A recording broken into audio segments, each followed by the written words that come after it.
இது பெரியாருக்கு எதிரான தீர்ப்பு, இது நீதி கட்சி மரபுக்கு எதிரான தீர்ப்பு, திராவிட இயக்க மரபுக்கு எதிரான தீர்ப்பு, அனைத்து சாதி அர்ச்சகர், ரிசர்வேஷன் உள்ளிட்ட எல்லா கொள்கைகளுக்கும் எதிரான தீர்ப்பு. இந்த நீதிமன்றம் தான் தமிழ்நாட்டில் வழங்கப்பட்ட வகுப்புவாரி பிரதிநிதித்துவம் செல்லாது என்று அறிவித்திருக்கிறது. இதே சென்னை உயர் நீதிமன்றம் தான் அனைத்து சாதியினர் அர்ச்சகராக முடியாது அப்படின்னு சொல்லிட்டு இடைக்கால தீர்ப்பு போட முடிகிறது.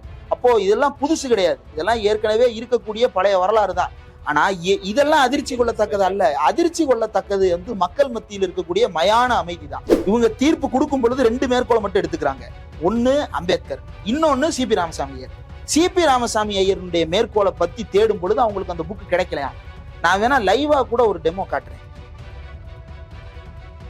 அவர் சனாதனத்தை பத்தி கத்துக்கிறதுக்கு யார தெரியுமா மேற்கோள் காட்டுறாங்க? ஒன்னு குப்சாமி சாஸ்திரி, இன்னொன்னு யார காட்டுறாங்க அப்படின்னா ஒரு யூடியூபர்னு பேர் குறிப்பிட்டிருக்காங்க. யார் அந்த யூடியூபர்னு பார்த்தா ஒரு ஆணானவன் அம்மா, மகள், அக்கா, தங்கை இவங்க பக்கத்துல உட்காரக்கூடாதான். ஏன் அப்படின்னா அவனுடைய புலன்கள் இருக்கு இல்லையா, அந்த புலன்களின் ஆண்மை அறிவை விழுங்கி விடுமா. அம்மாவை பக்கத்துல உட்கார சிவனுக்கா இப்படி பேச தோணுமா? அக்காவை பேச தோணுமா? பெத்த பிள்ளைய பேச தோணுமா? பெத்த பிள்ளைய மடியில வச்சு கொஞ்சம் தந்தைகிட்ட சொல்றது ஆசவமா? இது கான்ஸ்டிடியூஷன் மட்டும்தான் இந்தியாவில எட்டர்னல் பிரின்சிபலா இருக்க முடியும். அது எட்டர்னலா எப்படி இருக்கு அப்படின்னா காலத்துக்கேற்ற மாறுதல்களை உள்ளே செய்து கொள்வதன் மூலமாக காலங்காலமாக வாழும் சாத்திரமாக இந்த அரசியலமைப்பு சட்டம் இருக்கும். அதுதான் தத்துவம். அப்போ அதற்கு நிகராக ஒப்புவைத்து பேசுவதற்கு இந்த சனாதனத்துக்கு என்ன அருகதை இருக்கிறது? எல்லோரும் சமம்னு சொல்ற அரசியலமைப்பு சட்டத்துக்கு முன்னாடி எல்லாரும் வேற வேறன்னு சொல்ற மனு தர்மத்தை நீங்க மேற்கோள் காட்டுறீங்க. இந்த 100 வருஷத்துல எத்தனை பேர் குணத்தின் அடிப்படையில் பிராமணர்களாக அங்கீகரிக்கப்பட்டவர்கள்? அப்படி சர்டிபிகேட் கொடுக்கறதுக்கு சீமான் மாதிரி யாராவது இருக்கிறாங்களா? பிளட் டெஸ்ட், யூரின் டெஸ்ட்லாம் எடுக்கிறதுக்கு யாராவது அமைப்பு இருக்கிறாங்களா? காணலையே. ஸ்டாலின் இஸ் மோர் டேஞ்சரஸ் தான் கருணாநிதினு சொன்னவங்க எல்லாம் உதயநிதி இஸ் மோர் டேஞ்சரஸ்னு சொல்ற அளவுக்கு பேசி கொண்டிருக்கிறாரு உதயநிதி ஸ்டாலின். இப்போ இதை பத்தி சமூகத்துல பேசுறதுனால ஓட்டு சேதரும், அதெல்லாம் ஒரு கவலையும் தேவையில்லை. சமூகத்துல இதையெல்லாம் விட தீவிரமான கருத்துக்களை பேசி அண்ணா ஓட்டு வாங்கியிருக்கிறார். அரண்சை நண்பர்களுக்கு வணக்கம். அரண்சை ஊடகம் சுயேட்சையாக இயங்குவதற்காகவே உருவாக்கப்பட்டது. நாம் செய்கிற வேலை உண்மையிலேயே மக்களுக்காக செய்கிறோம் என்பதை நீங்கள் நம்பினால், வாய்ப்பு இருந்தால் இந்த ரேசர் பே QR கோடுக்குள்ளே நீங்கள் வந்து அதை ஸ்கேன் பண்ணி எங்களுக்கு உங்களால் இயன்றதை விருப்பம் இருந்தால் ஆதரவு தெரிவிக்கலாம். வணக்கம் நண்பர்களே, இது அரண்சை, நான் மகிழ்ந்தன். பல்வேறு அரசியல் சமூக நிகழ்வுகள் தொடர்பாக பல்வேறு ஆளுமைகளை சந்தித்து உரையாடியவர்களும் அந்த வகையில் சந்திக்க போன்ற சிறப்பு விருந்தினர் தோழர் இந்திரகுமார். வணக்கம். வணக்கம். ஏன் லேட்டா லிப்சிங் லேட்டா? இல்லை, இப்படி நிறைய விஷயங்கள் லேட்டாக தான் நடக்குது. எலக்ட்ரல் பாண்டு அது பொறுமையாக தான் தீர்ப்பு வருது. இப்போ சனாதன தர்மம் தீர்ப்பு எழுதினாலும் கூட அது பொறுமையாக தான் வெளியிடப்படுது. சுப்ரீம் கோர்ட்ல ஹியரிங் வர்ற வரைக்கும் அது நிறுத்தி வைக்கப்பட்டு அதற்கு சனாதன தர்மம் தொடர்பாக உயர்நீதிமன்றத்தில் ஒரு தீர்ப்பு வந்திருக்கு. உதயநிதி அவர்கள் சனாதன ஒழிப்பு மாநாடு தமிழ்நாடு முற்போக்கு எழுத்தாளர் சங்கம் நடத்தின ஒரு கூட்டத்தில் அவர் வந்து பேசிட்டாரு. பேசும் பொழுது சனாதனத்தை எதிர்க்க முடியாது, எதிர்த்து கொண்டே இருக்க முடியாது, வீழ்த்தணும், அது வந்து ஒழித்து கட்டப்பட வேண்டும் அப்படின்னு சொல்லிட்டாரு. கொஞ்ச நாளைக்கு முன்னாடி வந்து நெல்லை கண்ணன் வந்து அவர் தன்னுடைய பாஷையில மோடி குறித்து பேசும்போது சோழியை முடிச்சிடறான்னு ஒரு வார்த்தை சொன்னார். அது எங்கள் ஊர் பக்கத்தில் பொதுவாக சொல்றது. அது வந்து மோடிக்கு எதிராக ஒரு கொலை முயற்சின்னு சொல்லி அவர் பேசிட்டாருன்னு சொல்லி அவருக்கு உள்ள வச்சாங்க. கிட்டத்தட்ட அதே மாதிரி ஒழிக்கணும்னு சொல்லிட்டாரு. அதனால் இந்துக்களை இன அழிப்பு செய்வதோடு தொடர்புடையது. அது அப்படியான கால். இது எந்த பின்னணியில் வருதுன்னா, இஸ்லாமியர்களை இன அழிப்பு செய்வோம் அப்படின்னு சொல்லி தர்ம சன்சத் அப்படிங்கிற அமைப்பு சொல்லி கொண்டிருக்கிற அந்த சூழல்ல அது குறித்தெல்லாம் பொறுப்போடு இந்தியாவின் மேன்மை தங்கிய நீதிபதிகள் அது குறித்து கவலையோட அக்கறையோட எப்படா அப்படி பேசுவீங்க, இந்த நாட்டின் குடிமக்களுக்கு எதிராக நீங்கள் பேசுவீங்களான்னு சொல்லி இந்தியாவில் பெரிய கொந்தளிப்பு எதுவும் வரவில்லை. ஆனால் இப்போ ஒரு சனாதனத்தை ஒழிக்க வேண்டும் என்று உதயநிதி பேசியதை ஒட்டி வழக்கு அதெல்லாம். இப்போ இந்த வழக்கு நீதிமன்றத்துக்கு போய் ஒரு இந்து முன்னணி அப்படிங்கிற ஒரு தியாகத்தின் உருவாக இருக்கிற அந்த அமைப்பு தமிழ்நாட்டில் ஒரு நிறைய தியாகங்கள் பண்ணியிருக்கிறாங்க. எந்த இடத்துல இப்போ மண்டக்காடு கலவரம் அப்படின்னு சொன்னால் அதுக்கு முன்னால் மீனாட்சிபுரம் மதமாற்றம், மீனாட்சிபுரத்தில் எங்களை ஏன்டா தொல்லை பண்ணுறீங்க, உங்கள் மதம் வேண்டான்னு சொல்லிட்டு அவங்க வந்து மதம் மாறினா அது வந்து மிஷினரி சதி அல்லது பிறருடைய சதின்னு சொல்லி அதுக்கப்புறம் மண்டக்காடு கலவரம், தமிழ்நாடு முழுக்க பிள்ளையார் ஊர்வலம், இப்படிங்கிற நிறைய தியாகங்கள் செய்த கலவரங்களில் ஈடுபட்டார், அடுத்த உயிர தியாகம் பண்ண என்று குற்றச்சாட்டு இருக்கிற அந்த அமைப்பு சார்பாக ஒரு வழக்கு. அந்த வழக்கில் உதயநிதி அவர்கள் பதில் மனு தாக்கல் செய்திருந்தார். அதுக்கு பிறகு ஆராசா தாக்கல் செய்கிறார், சேகர்பாபு தாக்கல் செய்கிறார். அதுக்கு பிறகு தீர்ப்பு வந்திருக்கு. முதல்ல நம்ம நேயர்களுக்காக அதில் இவங்களுடைய பதில் மனு, ஆராசாவோ அல்லது உதயநிதி அவர்களோ சேகர்பாபு அவர்களோ சொன்ன பதில் அது என்ன? முதல்ல உதயநிதி அவர்கள் மன்னிப்பு கேட்டாருன்னு ஒரு வதந்தி பரவுச்சு. வதந்தி பரவுன அன்னைக்கே நம்ம வந்து அந்த அஃபிடவிட் எடுத்து படித்தோம். நம்ம தான் பிரேக் பண்ணோம். நம்மளே கூட இதே இடத்துல உட்கார்ந்து நம்ம பேசியிருக்கோம். அஃபிடவிட்ல எந்த இடத்திலுமே மன்னிப்பு கேட்கிறேன் என்றோ, பின்வாங்குகிறேன் என்றோ, கருத்தை மாற்றிக்கொள்கிறேன் என்றோ, அல்லது இனிமே இப்படி பேச மாட்டேன்னோ எந்த இடத்திலும் குறிப்பிடவில்லை. நான் பேசினேன், ஏன் பேசினேன், இனிமேலும் பேசுவேன் அப்படின்னு தான் அந்த அஃபிடவிட்ல அவர் குறிப்பிட்டிருந்தார். அந்த அஃபிடவிட்ல அவர் அம்பேத்கரை மேற்கோள் காட்டுகிறார், பெரியாரை மேற்கோள் காட்டுகிறார், மனு தர்மத்தை மேற்கோள் காட்டுகிறார். ஏன் மனுதாரராகிய இந்து முன்னணியை சேர்ந்த நிர்வாகிகள் சமர்ப்பித்த புத்தகம், இந்து பனாரஸ் பல்கலைக்கழகம் வெளியிட்ட அந்த புத்தகம், அந்த புத்தகத்திலிருந்தே மேற்கோள் காட்டப்பட்டிருக்கிறது. அந்த புத்தகத்துல எதெல்லாம் மேற்கோள் காட்டியிருக்கிறாங்க? இந்த புத்தகம் வந்து ஆரிய வர்த்தத்துக்காக எழுதப்பட்டதுன்னு சொல்றாங்க. ஆரிய வர்த்தத்துக்காக எழுதப்பட்டது அப்படின்றது எப்படி இந்து மதத்துக்கான புனித நூலாக மாறுகிறது? அப்படின்னா ஏன் மக்களை ஏமாத்துறீங்க? இது வந்து பொலிட்டிக்கல் டிபேட்டு, இதை கோர்ட்ல வச்சு தீர்க்க வேண்டிய அவசியம் இல்லை, இதை மக்கள் மத்தியில பேசணும், இதை நாங்க பேசுவோம், பேசிக்கிட்டே இருப்போம், அதற்காகத்தான் மக்கள் எங்களுக்கு ஓட்டு போடுறாங்க. இதைத்தான் பெரியார் பேசினாரு, இதைத்தான் அம்பேத்கர் பேசினாரு. அம்பேத்கர் மனு தர்மத்தை தீயிலிட்டு கொளுத்தினார், நான் சாகும் வரை இந்துவாக இருக்க மாட்டேன் அப்படின்னு சொல்லிட்டு மதமாற்றத்தை செய்து கொண்டார்.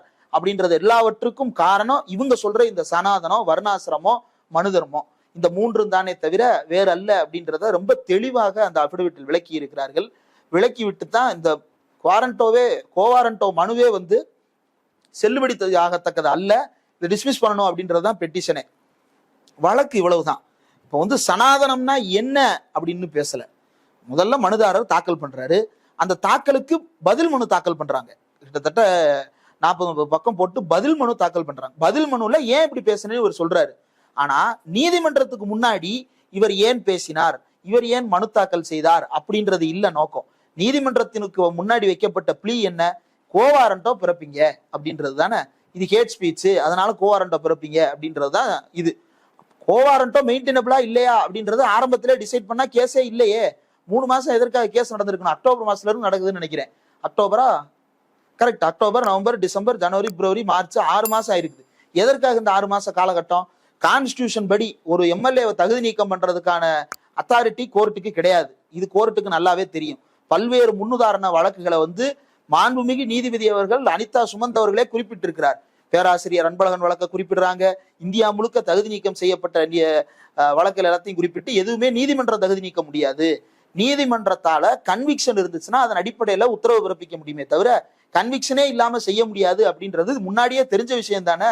அப்ப இந்த வழக்கு அட்மிட்டபிளா முதல்ல அப்படின்றதே கேள்வியாகுது.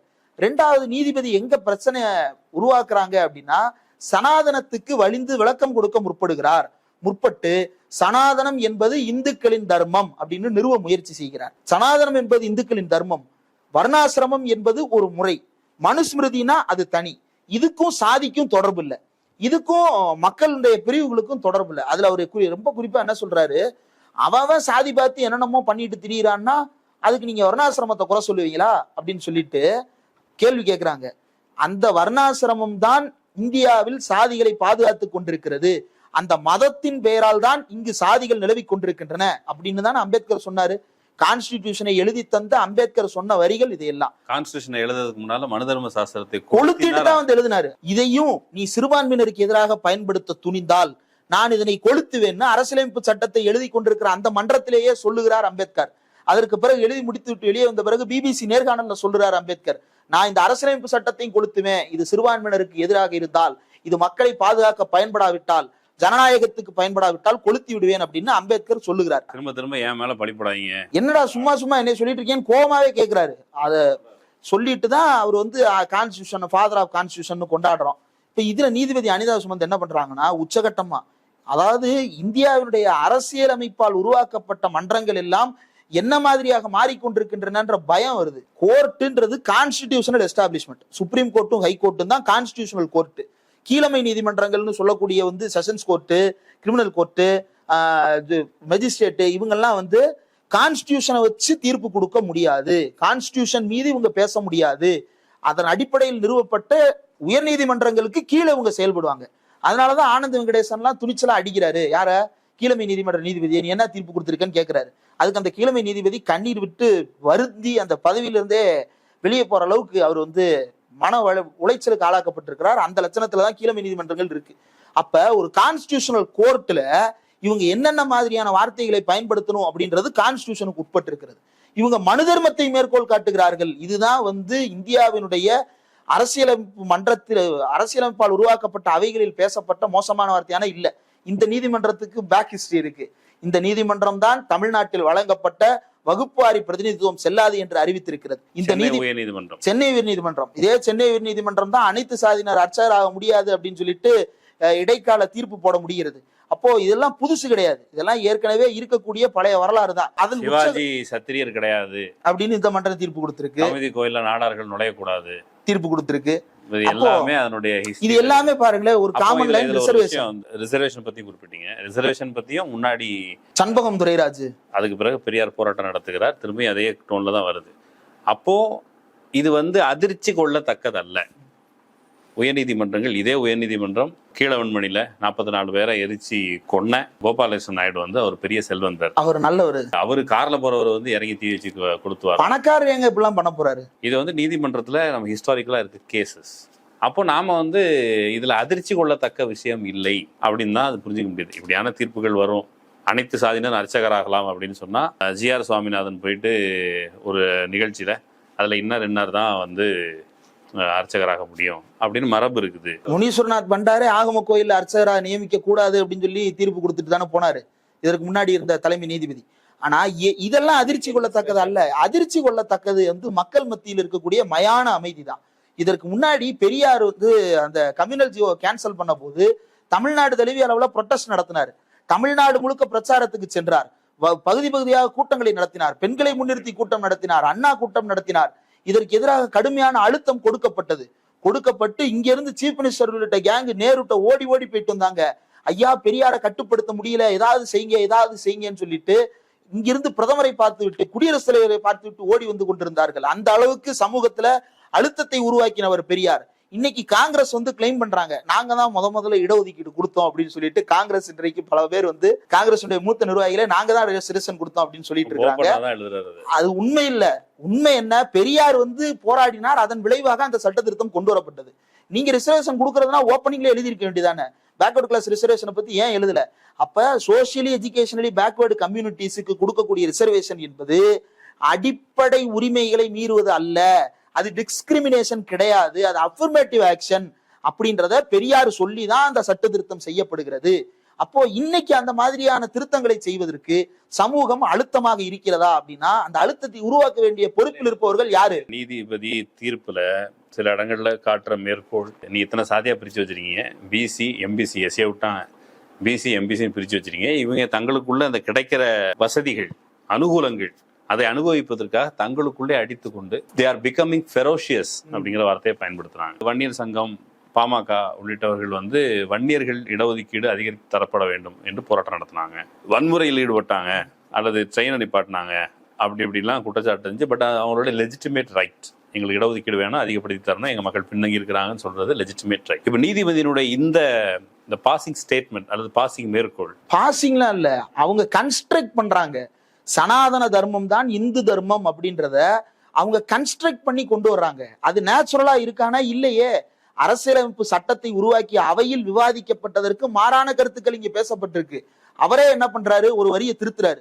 The caste system that we know, however, was originated in the last century அப்படின்னு குறிப்பிட்டிருந்த வரிய categorization was done in the last century அப்படின்னு மாத்துறாரு.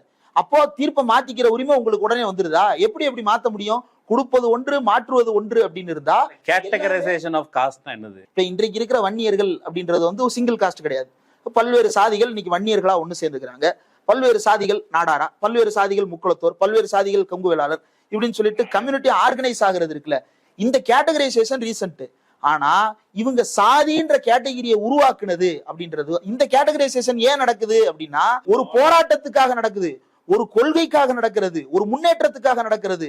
இந்த கேட்டகரைசேஷன் அப்படின்றது முற்போக்கானது, ப்ரோக்ரெசிவானது. அதற்காக இந்த கேட்டகரைசேஷன் நடக்குது, வெல்ஃபேருக்காக நடக்குது. ஆனா இவங்க பிரிச்சு வச்சிருந்தது இருக்குல்ல, அது கேட்டகரைசேஷன் இல்ல, அது பிளவுவாதம். சமூகம் ஸ்மூத்தா இயங்குறதுக்காக அந்த சிஸ்டம் உருவாக்கப்பட்டு சிஸ்டம். ஆமா, ஸ்மூத்தா இயங்குவதற்கு அம்பேத்கர் சொல்றாருல, தொழிலாளிகளை பிரித்து வைப்பது, தொழிலை பிரித்து வைப்பது, தொழிலாளிகளை பிரித்து வைக்கிறது அப்படிங்கறது அந்த சிஸ்டம். ஆனா அவங்க என்ன சொல்றாங்கன்னா smooth functioning of the society. எவ்வளவு ஸ்மூத் ஃபங்க்ஷனிங் அப்படின்னா, மேலத்தெருவுல மேலத்தெருக்காரை மட்டும் நடக்கலாம், கீழத்தெருல கீழத்தெருக்காரை மட்டும் நடக்கலாம், தெற்கு தெருல தெற்கு தெருக்காரை மட்டும் நடக்கலாம். அந்த அளவுக்கு ஸ்மூத்தான ஃபங்க்ஷனிங். இவன் மாறி வந்தான்னா ஸ்மூத்னஸ் கெட்டு போயிடும். அப்படி மாறி வந்தவர் பெரியார். அப்போது இந்த நீதிமன்றங்கள் என்ன சொல்லின, அப்படிலாம் போக கூடாது. நாடார்கள் கமுதி கோயிலுக்குள்ள நுழையும் பொழுது இதே நீதிமன்றம் என்ன சொல்லுச்சு, நுழைவது தவறு அப்படின்னு சொல்லுச்சா? நீங்க சத்திரியர் கிடையாது, நீங்க சத்திரியர் கிடையாது, நுழைவது தவறுன்னு இறக்கும் சாதி, நீங்கள் சத்திரியர் கிடையாது, தூய்மையற்றவர்கள், நாடார்கள் தூய்மையற்றவர்கள் அப்படின்னு யார் நாம் சொல்லல. ராம்நாதர் ராஜா சொல்லி நீதிமன்றம் அதை ஓகேன்னு சொல்லி ஒத்துக்கிட்டு வந்தது. இன்னைக்கு நிலைமை அப்படிதான் இருக்கா? வகையில சொன்னா சவுந்தரபாண்டியன் நாடார் அவர் தட்சிணமாரா நாடார் சங்கம், அந்த சங்கத்துல ஒரு தீர்மானம் கொண்டு வர செய்கிறார். என்னன்னா கல் இறக்குவதில்லை, ஏன்னா அதுக்கு முன்னாடி கல் இறக்குற சாதின்னு சொல்றாங்க. அப்போ இந்த மாதிரி மக்கள் மீது முத்திரை குத்துகிற அந்த வேலை நடந்து கொண்டிருந்த பொழுது அதுல ப்ரொக்ரெசிவா சிந்தித்த தலைவர்களுக்கும் சேர்த்துதான் இந்த தீர்ப்பு வழங்கப்படும். இது உதயநிதிக்கு எதிரானது, இது பெரியாருக்கு எதிரான தீர்ப்பு, இது நீதி கட்சி மரபுக்கு எதிரான தீர்ப்பு, திராவிட இயக்க மரபுக்கு எதிரான தீர்ப்பு, அனைத்து சாதி அர்ச்சகர், ரிசர்வேஷன் உள்ளிட்ட எல்லா கொள்கைகளுக்கும் எதிரான தீர்ப்பாக இது பார்க்கப்பட வேண்டியது. ஆனால் அப்படியான பார்வை இந்த சமூகத்தில் உருவாக்கப்பட்டிருக்கிறதா அப்படின்னா பெரிய நம்ம தான் ஆன்லைன்ல உட்காந்து போராட வேண்டியதா இருக்குது. இது பெரிய அளவுக்கு பேசு பொருளாக மாறவே இல்லை அப்படின்றதுதான் வருத்தத்துக்குரிய விஷயம். நாடார்கள் குறித்து அந்த கமுதி ஆலய நுழைவு குறித்து கொடுக்கப்பட்ட தீர்ப்பும் இதுவும் வேறுபட்டது அல்ல. அன்னைக்கு என்ன கருதுனாங்க, எப்பா கோயில் தெருவுக்குள்ள புலைய நுழையலாமா, கோயில் தெருவுக்குள்ள நாடார் நுழையலாமா, நீ எல்லாம் அந்த தெருவுக்கு வெளியே நிக்கணும்டா அப்படின்னு சொன்னாங்கல்ல. அதே மாதிரி இன்னைக்கும் எப்பா நீங்க எல்லாம் சனாதன தர்மத்தை பத்தி பேசலாமா, சனாதன தர்மம்ன்றது சிந்து நதிக்கு இந்த பக்கம் வாழ்ந்த எல்லா பேரும் பின்பற்ற நாகரிகமா. இதுக்குதான் நீங்க ஒரு விஷயம் கவனிச்சீங்களான்னு தெரியும். அந்த தீர்ப்புல ஒரு இடத்துல ஆராசா அவர்கள் ஒரு கட்டுரை எழுதுறாரு, ஒரு வீக்லில ஒரு கட்டுரை எழுதுறாரு, வீக்லி. ஆமா, அந்த கட்டுரையில ஆராசா ஒரு வரியை குறிப்பிடுறாரு, சிபி ராமசாமி ஐயர் குறித்த ஒரு வரி. அந்த வரியை மேற்கோள் காட்டிடுறாரு. அவர் ராமசாமி ஐயர் மட்டும் காட்டல, சியாமா பிரசாத் முகர்ஜி, சரவபள்ளி ராதாகிருஷ்ணன், அப்புறம் சிபி ராமசாமி ஐயர், அம்பேத்கர்னு பல பேரை மேற்கோள் காட்டி அவர் எழுதி இருக்கிறார். ஆனா இவங்க தீர்ப்பு கொடுக்கும் பொழுது 2 மேற்கோளை மட்டும் எடுத்துக்கிறாங்க. ஒன்னு அம்பேத்கர், இன்னொன்னு சிபி ராமசாமி ஐயர். சிபி ராமசாமி ஐயருடைய மேற்கோளை பத்தி தேடும் பொழுது அவங்களுக்கு அந்த புக்கு கிடைக்கலையாம். நான் வேணா லைவா கூட ஒரு டெமோ காட்டுறேன். அந்த புக்கு பேரு ஹிந்து ஃபெய்த் அண்ட் கல்ச்சர். நீங்க அந்த Hindu faith and culture CP Ramasamy Iyer அப்படின்னு போட்டீங்கன்னா AIYER நீங்க ஐயர்னு போட்டீங்கன்னா அதுவே கீழே கரெக்ட் பண்ணி காட்டுது. அந்த அளவுக்கு கூகுள் டெவலப் ஆயிருச்சு. யார் யாரு என்னென்ன பேர்ல இருக்காங்க அப்படின்றத கூகுள் ரெகக்னைஸ் பண்ணிடுது. ராமசாமி ஐயர்னு போட்டீங்கனாலே வருது. வந்தா முதல் லிங்க் archive.org இருக்கு, fundamentals of Hindu faith and culture அப்படின்றத அந்த புத்தகத்தினுடைய ஒட்டுமொத்த தலைப்பு. அப்போ அந்த புத்தகத்துல ஆராசா அவர்கள் பல்வேறு மேற்கோள்களை எடுத்து பயன்படுத்துறாரு. என்ன சொல்றாரு, நார்த்துக்கும் சவுத்துக்கும் கலாச்சார ரீதியாக வேறுபாடு இருந்தது. அதை ஏன் ஆராசா அவர்கள் பயன்படுத்துறாரு அப்படின்னா, நீங்க சொல்ற சனாதன தர்மம் எந்த காலத்திலும் எங்களுடைய தர்ம மரபாக இருந்தது இல்லை அப்படின்னு ஆராசா சொல்றாரு. இது ஆராசா சொல்றாரா அப்படின்னா ராமசாமி ஐயர் சொல்றாரு. ராமசாமி ஐயர் என்ன சொல்றாரு அப்படின்னா, அந்த புத்தகத்துல fundamentals of Hindu faith and culture அப்படின்ற அந்த புத்தகத்துல அதுல ராமசாமி ஐயர் என்ன சொல்றாருன்னா, when the northern Aryan colonizers in the wake of Agastya penetrated to the south, they found a fairly advanced civilization already established. இதான் ஆராசா மேற்கோள் காட்டுறாரு. வடக்கிலிருந்து ஆரியர்கள் காலனி ஆதிக்க நோக்கத்தோடு படையெடுத்து தென்னகத்திற்குள் வந்த பொழுது அப்படின்னு யார் சொல்றா, ராமசாமி ஐயர் சொல்றாரு.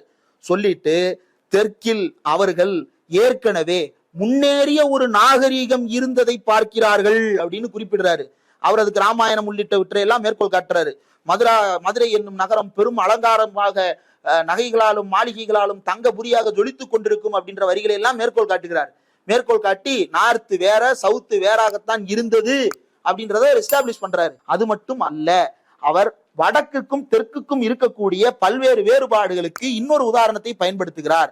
பக்கம் 33 அந்த புத்தகத்துல. அதுல அவர் என்ன சொல்றாரு அப்படின்னா, it has been asserted that a study of prehistoric carneology has revealed that Mohenjo-daro remains are related to those from Adichanallur in South India அப்படின்னு சொல்றாரு. மொஹஞ்சதாரோவுக்கும் ஆதிச்சநல்லூருக்கும் இடையே ஒற்றுமை இருப்பதாக ஆய்வு முடிவுகள் சொல்லுகின்றன அப்படின்னு சொல்றாரு. விச் மீன்ஸ் அங்கிருந்து இங்கு வரைக்கும் இவர்களுடைய பரவல் இருந்திருக்கிறது. யாருடைய பரவல்? தெற்கு நாகரீகத்தை நிறுவியவர்களுடைய பரவல் நடந்திருக்கிறது. அப்போ இவர்கள் முன்னத்தியானவர்கள். இவர்களுடைய நாகரீகம் என்பதும் இவர்களுடைய பண்பாடு என்பதும் this Dravidian civilization was in all probability coeval with or perhaps even older than the Indo-Aryan culture. இந்தோ ஆரிய கலாச்சாரத்தை விட மிகவும் பழமையானதாக திராவிட நாகரீகம் இருந்திருக்க கூடும் அப்படின்ற முடிவுகளை சிபி ராமசாமி ஐயர் சொல்றாரு. இதை ஆராசா மேற்கோள் காட்டுறாரு. வகையாக இந்த விஷயத்தை நீதிபதி அவர்கள் ஏன் தவிர்த்தார் அப்படின்னு தெரியல. இந்த விஷயத்தெல்லாம் மேற்கோள் காட்டியிருந்தா நீதிபதி புத்தகம் தான் கிடைக்குதே. அவர் என்ன சொல்றாரு, எனக்கு கிடைக்கலன்னு சொல்லல, கோர்ட்டுக்கே கிடைக்கலன்றாரு. இது எப்படி தெரியுமா இருக்கு, ஸ்டேட் பேங்க் வந்து 15 நாள் என்னால சப்மிட் பண்ண முடியாது, 4 மாசம் டைம் வேணும்னு கேட்டாங்க இல்லையா எலக்ட்ரல் பாண்டை சப்மிட் பண்றதுக்கு, அந்த மாதிரி இருக்கு. எங்களால முடியல அப்படின்னு சொல்றது they can say their limitation இல்லையா, எங்களோட லிமிடேஷன் தான் எங்களுக்கு தெரியல அப்படின்னு கூட சொல்லலாம். இப்போ சிபி ராமசாமி ஐயரை நெகேட் பண்றாங்க, அல்லது சிபி ராமசாமி ஐயருடைய வேற கோட், அவர் இப்படி சொல்லியிருக்கிறாருன்னு சொல்லி வேற ஒரு கோட் சொல்றாங்க. அம்பேத்கரை எங்கேயும் கோட் பண்ணி, அம்பேத்கர் வந்து ஃபார் எக்ஸாம்பிள் ஆரிய படையெடுப்பு அப்படிங்கிற இத்து போன ஒரு சித்தாந்தத்தை பேசிக் கொண்டிருப்பவர்கள், சமஸ்கிருத வெறுப்பாளர்கள், சமஸ்கிருதத்தை இன்ஹரண்டா எதிர்க்கிறவங்க, அவங்களுக்கு இதை குறித்து தெரியாது. அதனால நான் வந்து குப்புசாமி சாஸ்திரிகள் அவங்ககிட்ட நான் தெரிஞ்சுக்கிறேன். இப்போ வந்து ராமசாமி ஐயர் புக்கு கிடைக்கல, அப்போ குப்புசாமி சாஸ்திரிகிட்ட கேட்டு அவர் சொல்ற விளக்கம். நான் என்ன சொல்றேன், குப்புசாமி சாஸ்திரிகள் சொல்வது அப்படிங்கிறது தான் அத்தன்டிகேட் ஆனது. அது தவிர வேற இன்டர்பிரேஷன் அவர் வந்து மகாபாரதத்துல இருந்து சொல்றாரு, மனு தர்மத்துல இருந்து சொல்றாரு, ராமாயணத்துல இருந்து சொல்றாரு. இந்த விளக்கத்தின் அடிப்படையில் சனாதன தர்மம் என்றது இப்படி விளங்கி கொள்ளத்தக்கது அப்படின்னு அவங்க சொல்றாங்க. அவர் சனாதனத்தை பத்தி கத்துக்கிறதுக்கு யாரை தெரியுமா மேற்கோள் காட்டுறாங்க, ஒண்ணு குப்புசாமி சாஸ்திரி, இன்னொன்னு யாரை காட்டுறாங்க அப்படின்னா ஒரு யூடியூபர்னு பேர் குறிப்பிட்டிருக்காங்க. யார் அந்த யூடியூபர்னு பார்த்தா மேலேயே அவங்க வந்து சூப்பர் ஸ்கிரிப்ட் போட்டு நம்பர் போட்டிருக்காங்க, ரெஃபரன்ஸ் நம்பர். கீழே பார்த்தா வேலுக்குடி கிருஷ்ணன் ஆன் சனாதன தர்மமா. இன்னும் வேலுக்குடி கிருஷ்ணனுக்கு பட்டா போட்டு கொடுத்துருக்கா சனாதன தர்மம்னா என்னன்னு சொல்றதுக்கு. அப்போ வேலுக்குடி கிருஷ்ணன் யாரு, அவரை மேற்கோள் காட்டி நீங்க பேசுறீங்க. நான் அம்பேத்கர் மேற்கோள் காட்டுறேன், the world accepted scholar, Indian accepted scholar, constitution எழுதின ஸ்காலர். அவர் சொல்றாரு சனாதன தர்மம் என்பது ஏற்றத்தாழ்வுகளை கற்பிப்பது, மனு தர்மம் என்பது ஏற்றத்தாழ்வுகளை கற்பிப்பது அப்படின்னு அவர் சொல்றாரு. இவங்க என்ன சொல்றாங்க தெரியுமா, சனாதன தர்மம் அப்படின்னா தர்மம் தானா, அது வந்து தர்ம மரபா. இந்த தர்ம மரபுக்கு என்ன விளக்கம்னு அவங்க தேடினாங்களாம். தேடி பார்க்கும்போது அதுக்கான பதில் எதுல தெரியுமா உங்களுக்கு கிடைக்குதா, அம்பேத்கர் இதுல கிடைச்சிச்சா இல்ல, குப்சாமி சாஸ்திரியாவது கொடுத்தாரா, அவரும் கொடுக்கலையா. இவங்களுக்கு எதுல கிடைக்குது அப்படின்னா the answers are found in Yajnavalkya Smriti and Manusmriti. Ambedkar உருவாக்கி தந்த அரசியலமைப்பு சட்டத்தினால் உருவாக்கப்பட்ட நீதிமன்றத்தில் அம்பேத்கர் கொளுத்திய மனு நீதி மேற்கோள் காட்டப்படுகிறது. மேற்கோள் நம்பர் 21 மனுஸ்மிருதினு குறிப்பிட்டிருக்காங்க. அதுல அவங்க கொடுத்திருக்கிற அதிகாரம் வந்து 6.92, அந்த அதிகாரத்துலதான் கொடுத்துக்கப்பட்டிருக்கான். 6.92 முன்னாடி அந்த மனு தர்மத்தை யார் ஏற்கிறா, மனு தர்மம் இன்றைக்கு ரெலவெண்ட் இல்லை அப்படின்னு பிஜேபி தரப்பு சொல்லிச்சு. மாரிதாஸ், அப்புறம் வந்து இவர் பாண்டே, மனு தர்ம சாஸ்திரங்கிறது எங்கேயோ இருந்த ஒரு சட்ட ஒழுங்குதான், எல்லா இடத்துலையும் நிலவுதல்ல, அதை அப்படியே ஏத்துக்கணும்னு அவசியம் இல்லை அப்படின்னு சொல்றாங்க. ஆனா இந்த தீர்ப்பு வந்தோடனே நீதிபதி வழங்கிய குட்டு, உதயநிதியை கூட்டினார் நீதிபதி அப்படின்னு போடுறாங்க. இப்போ மனு தர்ம சாஸ்திரத்தை கோட் பண்றது அப்படிங்கிற ப்ராக்டிஸ் இருக்குல்ல, கொஞ்ச நாளைக்கு முன்னால மனு தர்ம சாஸ்திரத்தை கோட் பண்ணி திருமாவளவன் அவர்கள் பேசினதுக்கு உடனே இது வந்து இந்து பெண்களை இழிவுபடுத்தி விட்டார். அவர் சொன்னது வந்து மனு தர்ம சாஸ்திரம் பெண்களை இழிவுபடுத்துகிறது, பெண்களை வந்து காம பொருளாக மட்டுமே பார்க்கிறது, அவர்கள் சந்தேகத்திற்குரியவர்கள் என்கிறது, அவர்களை தங்கையாக இருந்தாலும் தாயாக இருந்தாலும் நம்பி அருகில் அமரக்கூடாது என்று சொல்கிறது, பெண்கள் வந்து சந்தேகத்திற்குரியவர்கள்னு சொல்லுது. இந்த விஷயத்தை அவர் கோட் பண்ணதுனால அவரை வந்து ஏதோ ஒரு கான்ஃபரன்ஸ்ல பேசின எடுத்து ஒரு பெரிய பிரச்சனை பண்ணாங்க. ஆனா இப்ப நீதிபதி அந்த முன்மாதிரிகள் இருக்கும் பொழுது இப்ப மனு தர்ம சாஸ்திரத்தை மேற்கோள் காட்டுறாரு. அந்த மனு தர்ம சாஸ்திரத்துல இவங்க குறிப்பிடுற வெர்ஸ் வந்து 6:92, அதே மனு தர்ம சாஸ்திரத்துல 2:215. இது வந்து அம்பேத்கர் எழுதின மனு தர்ம சாஸ்திரம் இல்ல, பெரியார் திடல் போட்ட மனு தர்ம சாஸ்திரம் இல்ல, காஞ்சி காமகோட்டி பீடம் போட்ட மனு தர்ம சாஸ்திரம். அந்த மனு தர்ம சாஸ்திரத்துல வந்து இவங்களுக்கு ஏத்த மாதிரி இன்டர்பிரட் பண்ணி வச்சிருக்காங்க. அதுல என்ன எழுதுறாங்கன்னா 2:215. அதுல என்ன சொல்லுது அப்படின்னா, ஒரு ஆணானவன் அம்மா, மகள், அக்கா, தங்கை இவங்க பக்கத்துல உட்காரக்கூடாதான். ஏன் அப்படின்னா அவனுடைய புலன்கள் இருக்கு இல்லையா, அந்த புலன்களின் ஆண்மை அறிவை விழுங்கி விடுமா. அம்மாவை பக்கத்துல உட்கார சிவனுக்காக இப்படி பேச தோணுமா, அக்காவை பேச தோணுமா, பெத்த பிள்ளைய பேச தோணுமா, பெத்த பிள்ளைய மடியில வச்சு கொஞ்சம் தந்தைகிட்ட சொல்ற ஆசவமா இது, உன் பிள்ளைய நீ மடியில வைக்காத, உன்னுடைய ஆண்மை உன்னுடைய அறிவை விழுங்கி விடும், நீ தவறாக நடந்து கொள்வாய், அதனால பக்கத்துல உட்காராத தனியா இருக்கும்போது அப்படின்னு இந்த சாஸ்திரம் சொல்லுது. இந்த சாஸ்திரத்தை மேற்கோள் காட்டுறாரு. இதே சாஸ்திரம் சூத்திரர்களுக்கு பேர் வைக்க சொல்லுது. எப்படி தெரியுமா பேர் வைக்க சொல்லுது, இந்திரா காந்தி பல்கலைக்கழகத்தால் வெளியிடப்பட்ட, இவங்க வந்து போட்டது செலக்டிவ் அம்னீசியா, யாரு காமகோடி பீடம் பாதி தான் இருக்கு, மீதியை பூரா காணோம். மீதி எங்கடா இருக்கு அப்படின்னு தேடி பார்த்தோம்னா இந்திய அரசாங்கம் நடத்தக்கூடிய அமைப்பு இந்திரா காந்தி பல்கலைக்கழகம், அந்த பல்கலைக்கழகத்தினுடைய அந்த அமைப்பினுடைய வெப்சைட்ல இருக்கு. Let a Brahmana's name be auspicious. பிராமணரின் நேம் புனிதமானதா இருக்கணும். A Kshatriya be connected with power. சத்திரியனின் பெயர் அதிகாரத்தோடு தொடர்புடையதாகவும், வைசியரின் பெயர் வளத்தோடு தொடர்புடையதாகவும். அண்டு கிடையாது. 4 பேர் அப்படின்னா என்னன்னு வரணும்? 1 2 3 அண்டு 4 தானே வரணும். But a Shudra's name be contemptible. Contemptible அப்படின்னா எந்த விதமான மதிப்பும் இல்லாத பெயரை அவர்களுக்கு வைக்க வேண்டும். இது வந்து ஃபர்ஸ்ட் நேம். இது ஃபர்ஸ்ட் நேம். செகண்ட் நேமுக்கு தனியா கொடுத்திருக்கான் டெஃபினிஷன். எப்படின்னா second name of Brahmanas shall be implying happiness. சந்தோஷமா பேர் வைக்கணுமா. சத்திரியர்களுக்கு வந்து இம்ப்ளையிங் ப்ரொடெக்ஷன், பாதுகாப்பா பேர் வைக்கணுமா. வைசியர்களுக்கு வந்து எக்ஸ்பிரசிவ் ஆஃப் த்ரைவிங், அதாவது வேட்கை கொண்ட பெயர்களை வைக்கணுமா. சூத்திரர்களுக்கு டொனேட்டிங் சர்வீஸ், சேவையை குறிக்க வேண்டுமா. தாஸ்னு பேரு தாஸ் பிறப்பின் அடிப்படையில கிடையாது அப்படிங்க. எனக்கு தெரிஞ்சு எல்லா வீட்லயும் பிறந்த உடனே பேர் வச்சுதான் நினைக்கிறேன். இவன் பிறந்த உடனே காஞ்சி காமகோட்டி.orgல அவருக்கு விளக்கம் கொடுக்குறாரு. குணகர்ம விபாசகன்னு தூக்கிட்டு வந்துடுறாங்க திரும்ப. குணத்தின் அடிப்படையில் தான் வர்ணம் தீர்மானிக்கப்படுகிறது உண்மை. ஆனா அந்த குணம் வந்து இந்த ஜென்ம குணம் இல்ல. குணகர்மங்கிறது போன ஜென்மம். இப்ப வந்து அவன் பிராமண குலத்துல பிறந்துட்டான். பிறந்ததுக்கு பிறகு அந்த பிராமண வீட்டுல வளர்றதன் வழியாகத்தான் குணம் உருவாகும். நீங்க குணத்தை அப்புறம் உருவாக்க முடியாதுல்ல அப்படின்னு சொல்றாரு. நம்ம சொல்லல, காஞ்சி காமகோட்டி.orgல சங்கராச்சாரி பெரியவா சொல்றாரு. குச்சி பெரியவா பிராமணருக்கு பேர் வைக்கணும், நல்ல பேரை வைக்கணும். எப்போ வைப்பீங்க? இப்ப ஒரு படத்துல கவுண்டமணிட்ட செந்தில் பேர் வைக்க கொண்டு போவாரு தெரியுமா? முருகேசன் வச்சுக்கோ. அந்த மாதிரி பேர் வைக்க முடியுமா? வைக்க முடியாதுல்ல. அப்ப பிறப்பின் அடிப்படை இல்லைன்னு சொன்னா பேர் வைக்கிறதே அப்படி இருக்குது அப்படிங்கிறது இயல்பான கேள்வி. என்பதங்க நீதிபதிக்கு அது தோணி இருக்கணும்ல. தோணலையே. ஏன்னா அவங்கதான் மனுஸ்மிருதியிலதான் மேற்கோள் தேடுறாங்க. அவங்க அம்பேத்கர்ட்ட மேற்கோள் தேடுனா சொல்லியிருப்பாரு. பெரியார்ட்ட மேற்கோள், பெரியார் வேண்டாங்க, அவர் இந்து விரோதிங்க. அம்பேத்கரை இந்துத்துவாவே ஏத்துக்கிடுது இல்லைங்க ஸ்காலர்னு. அம்பேத்கர் எங்கால்னு RSS காரன் பேசுறான், அம்பேத்கர் எங்கால்னு BJP காரன் பேசுறான், காங்கிரஸ் பேசுது, திமுக பேசுது, எல்லாரும் ஏத்துக்கிட்ட ஒரு அறிவுஜீவி அம்பேத்கர் தானே. அந்த அம்பேத்கர்கிட்ட தேட வேண்டியதான உண்மை என்ன அப்படின்னு சொல்லிட்டு அந்த அம்பேத்கர் என்ன சொல்றாரு? ஆரிய படையெடுப்பு குறித்து என்ன சொல்றாரு? ஆரிய படையெடுப்பு அப்படின்றத அவர் ஏத்துக்கல. அவர் என்ன சொல்றாரு? அவனும் இங்க வந்தான், ஆனா லேட்டா வந்தான் அப்படின்றாரு. ரீசெண்டா நடந்த ஆய்வுகள் கூட அதான் ப்ரூவ் பண்ணுது. என்ன சொல்லுது? இங்க வந்து ஓல்டு செட்டில்டு சிவிலைசேஷன் வந்து டிராவிடியன் சிவிலைசேஷன், ரீசென்ட்லி செட்டில்டு, அதாவது அதுக்கு பிறகு வந்து செட்டில் ஆனவங்க வந்து ஆரியர்கள் அப்படின்றாரு. சிபி ராமசாமியார் அதான் சொல்றாரு, இங்க ஏற்கனவே இருந்தது, அதுலதான் வந்து படையெடுத்து வர்றாங்க அப்படின்றதான சொல்றாரு. சிபி ராமசாமியார் உச்சாட்டம் என்ன சொல்றாரு? அம்பேத்கரோட அவர் அந்த இடத்துல ஒத்து போறாரு. அம்பேத்கர் என்ன சொல்றாரு? இவன் ஆரம்பத்துல இருந்து இப்படி கிடையாது, இவன் வேதம், இவன் ஸ்மிருதி எல்லாம் வேற ஒன்ன சொல்லுது.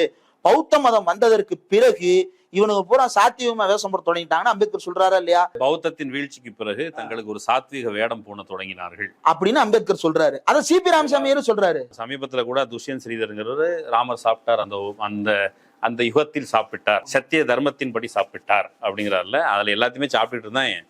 அதுக்கு பிறகு புத்தரின் செல்வாக்கின் காரணமாக பின்னால் இவர்கள் அசைவம் சாப்பிடுவதை தவிர்த்தார்கள், தங்களை மேன்மை தங்கியவர்களாக அறிவித்துக் கொள்வதற்காக தவிர்த்தார்கள் அம்பேத்கர் சொல்றாரு. நீங்க சொல்றதன் போலவே இன்னொரு விஷயத்தையும், வடக்கு பிற்போக்கானது தெற்கு முற்போக்கானது அப்படிங்கிறத அவர் அன்றைக்கு இருந்த சூழல்ல இருந்து வடித்து வரலாற்றில இருந்து அவர் சொல்றாரு. அத்வானி வரைக்கும் சொல்றாங்க. அம்பேத்கர் வேணா, அத்வானி சொல்றாருல, வடக்குங்க தெற்குக்கு வித்தியாசம் சொல்றாருல, சிபி ராமசாமியார் சொல்றாருல, ராஜகோபால ஆச்சாரியார் சொல்றாருல. அப்போ வடக்குக்கும் தெற்குக்கும் கலாச்சார ரீதியாக வேறுபாடு இருக்குன்றது எஸ்டாப்ளிஷ்டு தியரி. அது கால்டுவெல் சொல்லல. கவர்னர் அவர்கள் வந்து சிபி ராமசாமி ஐயர், திவான் பகதூர் சிபி ராமசாமி ஐயர் படிச்ச புத்தகத்தை கவர்னர் அவர்களுக்கு தனியா செலக்டிவ், அவர் ஃபுல்லா படிக்க நேரம் இருக்குமான்னு தெரியல. அவருக்கு ஹிந்தியில கூட நம்ம டிரான்ஸ்லேட் பண்ணி தனியா ஒரு பேம்ப்ளெட் போட்டு அனுப்பி விடலாம். இதெல்லாம் திவான் பகதூர் சிபி ராமசாமி ஐயர் அவர்கள் சொன்னது சார் அப்படின்னு சொல்லி அனுப்பி விடலாம். அவர் என்ன பதில் சொல்றாருன்னு பார்ப்போம். இப்போ இது எல்லாத்தையும் மறுக்கிறாரு இவர். யாரு? நீதிபதி அனிதா சுமந்த் அவர்கள் மறுக்கிறார். மறுத்துட்டு அரசியலமைப்பு சட்டத்தின் படி இவங்க பேசுனதெல்லாம் தப்புன்றாரு, வயலேட்ஸ் அப்படின்றாரு. யாரு? ஆராசா பேசுனது, இவரு உதயநிதி ஸ்டாலின் பேசுனது undoubtedly acted contrary to the constitution அப்படின்றாரு. அன்டவுட்டட்லி அப்படின்னு சொல்றீங்களே, கான்ட்ரரி டு த கான்ஸ்டிடியூஷன் சொல்றீங்களே, அதை ப்ரூவ் பண்ணுங்க அப்படின்னு கேட்டோம்னா, இல்ல கான்ஸ்டிடியூஷன் வந்து என்ன நீங்க வந்து எப்பயுமே, அவர் வந்து அரசியல்வாதிகளுக்கு ஒரு நல்ல அறிவுரை சொல்றாரு. எப்படின்னா, ஒரு விஷயம் இருக்கு அப்படின்னா நீங்க அதை எதிர்க்க கூடாது சார், மாறாக நீங்க எதிர்க்கும் விஷயத்துக்கும் ஆதரிக்கும் விஷயத்துக்கும் நடுவில் இருக்கக்கூடிய நல்ல பண்புகளை கண்டறிந்து அதன் மூலமாக ஒற்றுமையை உருவாக்க வேண்டும் அப்படின்னு சொல்றாரு. தீண்டாமை ஒரு பாவச் செயல், ஆமாவா இல்லையா? கான்ஸ்டிடியூஷன் சொல்லுதா இல்லையா? தீண்டாமையை ஆதரிக்கிற ஒருத்தன் இருக்கான், தீண்டாமையை எதிர்க்கிற ஒருத்தன் இருக்கான். இந்த 2 பேருக்கும் இடையில காமனாலிட்டி கண்டுபிடிக்க முடியுமா? அப்படி கண்டுபிடிக்க முடிஞ்சா தீண்டாமை இருக்காதே. அப்ப தீண்டாமை ஒழிக்கப்பட வேண்டியதுன்னு சொல்லக்கூடாதா? தீண்டாமை ஒழிக்கப்பட வேண்டியது தானே. ஏன்னா சமீபத்துல கொரோனா காலகட்டத்துல திரு ரங்கராஜ் பாண்டே உள்ளிட்டவர்கள் இதைத்தான் அந்த காலத்திலே சொல்லி வச்சா எல்லா பேரும் எதிர்த்துட்டு இருந்தா அப்படின்லாம் பேசிட்டு போறாங்க போற போக்குல. ஏதோ அந்த காலத்துல இருந்தே இவனுக்கு சோசியல் டிஸ்டன்சிங், அதுக்கப்புறம் இவனுக்கு அந்த பேரை சோசியல் டிஸ்டன்சிங் பயன்படுத்தினதுக்கு அப்புறம் தான் தமிழ்ல சமூக இடைவெளின்றதுக்கு பதிலாக தனிநபர் இடைவெளின்ற வார்த்தையவே நம்ம கண்டுபிடிக்கிறோம். இவங்க இந்த சமூக இடைவெளின்றதை தீண்டாமையோட தொடர்புபடுத்துறாங்கன்னு சொல்லி நம்ம வார்த்தையவே வேற மாத்துறோம். என்னவா மாத்துறோம்? தனிநபர் இடைவெளி அப்படின்னு மாத்த வேண்டிய நிர்பந்தம் அதுல இருந்தா ஏற்பட்டுச்சு.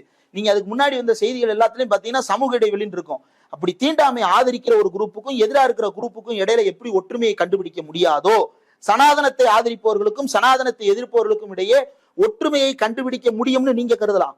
ஒற்றுமையை கண்டுபிடிக்க முடியலன்னு நான் கருதுறேன். இதுல என்ன தப்பு இருக்கு? இது தனிநபர் விருப்புரிமை இல்லையா? இதற்கு கான்ஸ்டிடியூஷனல் போஸ்ட்ல இருந்தா என்ன, இல்லைன்னா என்ன? கான்ஸ்டிடியூஷனல் போஸ்ட்ல இருக்கிறவங்க ஒரு மதத்துக்கு எதிராக பேசக்கூடாது, இவங்க இந்து மதத்துக்கு எதிராக பேசிட்டாங்க அப்படின்னு நிரூபிக்கிறாரு அனிதா சுமந்த் அவர்கள். இந்து மதம் தான் சனாதன தர்மம், சனாதனம் தான் இந்து மதம் அப்படின்னா சனாதனத்துக்குள்ள எங்க இருந்து புலால் மறுப்பு வந்துச்சு? சனாதனத்துக்குள்ள எங்க இருந்து சாதிகள் வந்துச்சு? அப்போ ஆரம்பத்துல இருந்தே நீ ஒண்ணு உருவாக்கி வச்சிருக்கிற, அதுக்குள்ள வர்ற எல்லாத்தையும் விழுங்கிட்டு இன்னைக்கு இதுதான் சனாதனம். இன்னைக்கு இது என்ன கான்ஸ்டிடியூஷனா? கான்ஸ்டிடியூஷன் மட்டும்தான் இந்தியாவில எட்டர்னல் பிரின்சிபலா இருக்க முடியும். அது எட்டர்னலா எப்படி இருக்கு அப்படின்னா, காலத்துக்கேற்ற மாறுதல்களை உள்ளே செய்து கொள்வதன் மூலமாக காலங்காலமாக வாழும் சாத்திரமாக இந்த அரசியலமைப்பு சட்டம் இருக்கும். அதுதான் தத்துவம். அப்போ அதற்கு நிகராக ஒப்புவைத்து பேசுவதற்கு இந்த சனாதனத்துக்கு என்ன அருகதை இருக்கிறது? நான் மதவாதியா பேசல. சில மதங்கள் சொல்லது போல இதற்கு ஒப்புவைத்து பேசாதே, அதற்கு ஒப்புவைத்து பேசாதேன்னு சொல்லல. ஆனா எல்லோரும் சமம்னு சொல்ற அரசியலமைப்பு சட்டத்துக்கு முன்னாடி எல்லாரும் வேற வேறன்னு சொல்ற மனு தர்மத்தை நீங்க மேற்கோள் காட்டுறீங்க. எல்லாரும் சமம்னு சொல்ற தொழில் ரீதியாகவும் சரி, சாதி ரீதியாகவும் சரி, மத ரீதியாகவும் சரி, பிறப்பாலும் சரி, எந்த ஏற்றத்தாலும் பார்க்க கூடாதுன்னு சொல்ற கான்ஸ்டிடியூஷனுக்கு முன்னாடி படிநிலை சமூகத்தை ஆதரிக்கக்கூடிய சனாதன தர்மத்தை ஆதரித்து ஒரு தீர்ப்பு வருகிறது. சனாதனம் தான் இந்து மதம்னு அவர் நிறுவ முற்படுகிறார். இது கேஸே கிடையாது. கேஸ் என்ன? கோவரண்டோ வேணுமா வேணாமன்றதுதான். இல்லாத ஒரு கேஸுக்குள்ள இந்த விளக்கங்கள் ஏன் கொடுக்கப்பட்டதுன்ற விளக்கங்கள் நான் இதுதான் பேசினேன் அப்படின்னு உதயநிதி சொல்றாரு. அதுக்கு நான் ஒரு ஆன்மீக உரையாற்றவில்லை, ஆனால் நான் பேச கடமைப்பட்டிருக்கிறேங்கிற முறையை தான் தொடங்குறாங்க. சொல்லிட்டு 100 பக்கம் பேசுறாரு. அவங்க பேசுறாங்க. அவங்க இவ்வளவுதான் பேசணும்னு நம்ம சொல்ல முடியாது. ஆனா எந்த பின்னணியில பேசுறாங்கன்னா, ராம ஜென்ம பூமி, அந்த ராம் டெம்பிள் பிராண பிரதிஷ்டா நடந்த சூழலில் வடக்க இருக்கிற பூரி சங்கராச்சாரியர் பல சங்கராச்சாரியர்களும் சனாதனத்திற்கு வர்ணாசிரமத்திற்கு விளக்கம் கொடுத்து கொண்டிருந்தார்கள். ராமரை வணங்காதவர்கள் சமார் அப்படின்னு ஒருத்தர் சொன்னார். சமார்னா என்ன? சமார்னா அங்க இருக்கிற பட்டியல் சாதி ஒருத்தனுடைய பேர். இங்க இருக்கிற பறையர் மாதிரி அங்க சமர். ஏன்னா மக்களுக்கு சமர்னா தெரியாது, சொல்லி சமார்.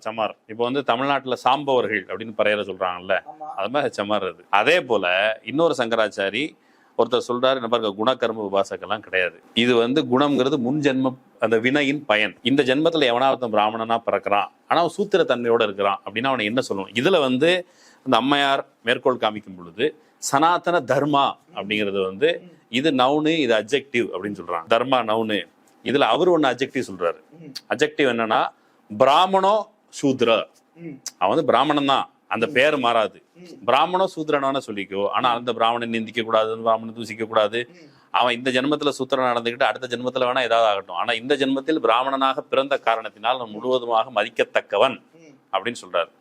சூத்திர பிராமண தன்மையோடு இருந்தாலும் அவன் சூத்திரனாகவே வாழ்ந்து சேவித்து பிராமண தன்மையோடு இருந்து ஒரு செத்து போனா அதுக்கு அடுத்த தலைமுறையில அடுத்த ஜென்மத்துல வேணா பிராமணனை பிறக்காமலேயே இந்த ஜென்மத்தில் எவர் ஒருவரும் தங்களுடைய வர்ணத்தை மாற்றிக்கொள்ள இயலாது. அம்பேத்கர் கேட்கிறாரு, இதே குணகர்ம விபாசக தொடர்பாக டிஸ்கஷன் வந்தபோது ஆரிய சமாஜிகள் தான் இந்த வகை நரேசனே வைக்கிறது. அவங்க எப்பா பிறப்பின் அடிப்படையில கிடையாது, தொழில் அடிப்படையில தான், அப்படிதான் பிரிவு அப்படின்னு கேட்டவன அம்பேத்கர் நியாயமா என்ன கேள்வி கேட்கிறான்னா, நீ குணத்தின் அடிப்படையில தானே, ஆனா பிறப்பின் அடிப்படையில இந்த வர்ண தர்மத்தினுடைய அனுகூலங்களை அனுபவிக்கிறார்கள். நான் பிராமணன்பா, நான் பிராமணன் தான் பாண்டிய சொல்றாருல்ல, நீ என்ன, நான் பிராமணனே கிடையாதுன்னு ஒரு இடத்த சொல்லுவாரு. நான் பிராமணன் தான் அப்படின்னு சொல்லுவாரு. நான் சொல்லி பாண்டே பிராமணர் இல்லை, தேவநாதன் பிராமணரா இல்லையா? இந்த சமூகம் தேவநாதன் பிராமணர் இல்லை அப்படின்ட்டு ஏதாவது நீதிமன்றத்துல இது வரைக்குமான தீர்ப்புல தேவநாதன் இனி பிராமணர் இல்லை, அவரை பிராமணர் இல்லை என்று அறிவிக்க வேண்டும், அவர் பிராமணத்தன்மையோடு நடந்து கொள்ளவில்லை, கருவறையில் கசமுசா பண்ணினார் அப்படின்னு சொல்லி பிராமணன் நீக்கம் பண்ணாங்களா? அப்படி யாராவது நீக்கம் பண்ணியிருக்கீங்களா? நீ இந்த வர்ணாசிரம தர்மம் தொடர்பாக நாங்கள் கேள்வி எழுப்புகிறோம், சாதி ஒழிப்பு களத்தில் நாங்கள் வீரியமாக செயல்படும். அவருக்கு முன்னாடி ஜோதிராஃபில் இருந்தாரு, அவர் குலாம்கிரின் புத்தகம் எழுதுறாரு, இப்போ தாக்கரேயோட அப்பா எழுதுறாரு, பிக்ஷு ஷாஹின்னு எழுதுறாரு, பிச்சைக்காரன சர்வாதிகாரம்னு சொல்லி எழுதுறாரு. இந்த தாக்குதெல்லாம் தாக்கு பிடிக்க முடியாம ஆரிய சமாஜிகள் பிறப்பின் அடிப்படையில் இல்லைங்க, குணத்தின் அடிப்படையில், குணத்தின் அடிப்படையில் எவனுக்கு நீ இந்த வர்ணத்தை வழங்கின, எவனும் விட்டு கொடுக்க போறது இல்லை. ஆனா நீ எங்களை ஏய்க்கிறதுக்கு மாத்துறது ஒண்ணும் இல்லை. இந்த ஆள் இருக்கார்ல, அன்னைக்கு பீகார் லல்லு பத்தி பேசணும். லல்லு யாதவ் மக்கள், பிற்படுத்தப்பட்ட மக்கள், அவர்களுடைய உயர்வுக்காக உழைத்தார், ரைட்டா? அதே யாதவ் சமூகத்திலிருந்து வர்றவர் தான் ஒரு சாமியார். அந்த சாமியார் உங்களுக்கு தெரியும், அந்த பாபா ராம்தேவ், அதை யாதவ்ல இருந்து வர்றான். ஆனா அவன் எனக்கு அவர்லாம் வரல. அந்த அவர் ஆரிய சமாஜத்துல படிச்சவர். ஆரிய சமாஜத்துல படிச்சதன் வழியா நான் பிராமணன் தான். பிசிக்கு ஐசிக்கு தேசி, பிசியாவது மயிராவது அப்படிங்கிற மாதிரி சொல்றாரு. அது வந்து சோசியல் மீடியால கடுமையான கண்டனம். அவர் தான் பிராமணர் ஆயிட்டார், ஏன் பூணூல் போட்டுக்கல?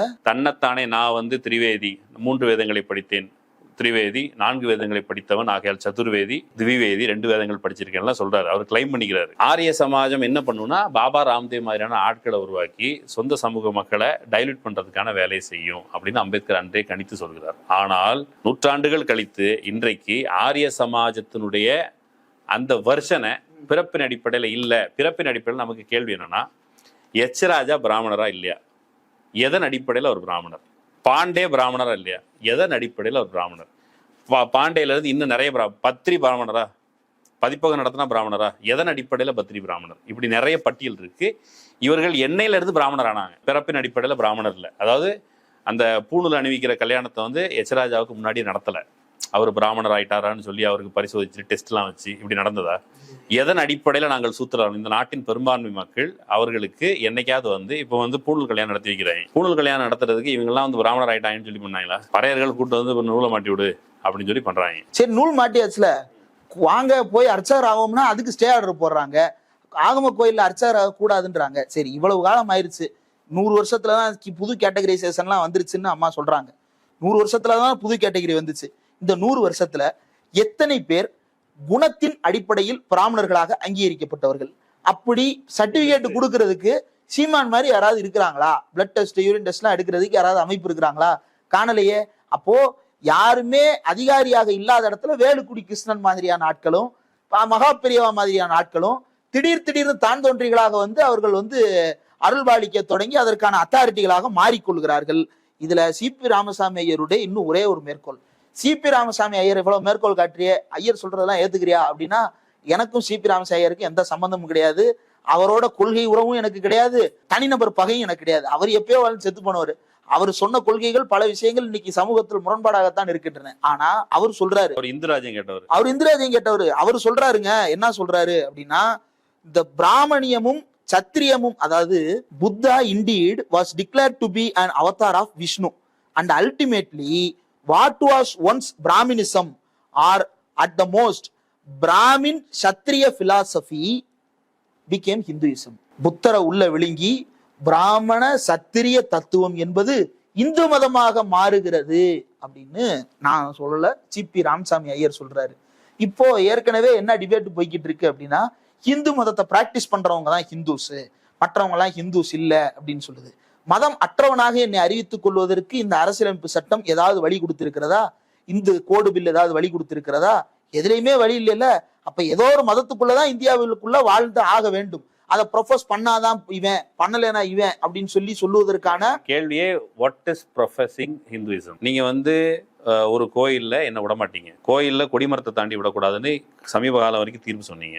இப்போ வந்து ஒன்றும் இல்லை, நம்ம வந்து 2 சாதி எடுத்துப்போம். நாடார்கள் தங்களை சத்திரியர்கள் என்று அறிவித்துக் கொள்ள கூறினார்கள். வன்னியர்கள் இன்று வரைக்கும் சத்திரியர்கள் என்று அறிவித்துக் கொள்ள போட்டவர் சத்திரியர்கள் சொல்றாங்க. நீதிமன்றங்களில் இதுவரைக்கும் எங்கேயாவது நீங்க காலனி ஆட்சி காலத்தில் நீ சத்திரியல், நீ கொடிமரத்துக்கு வரக்கூடாது, செட்டியார் வரைக்கும் கொடிமரத்தை தாண்டி வரக்கூடாதுலாம் தீர்ப்பு வந்திருக்குது.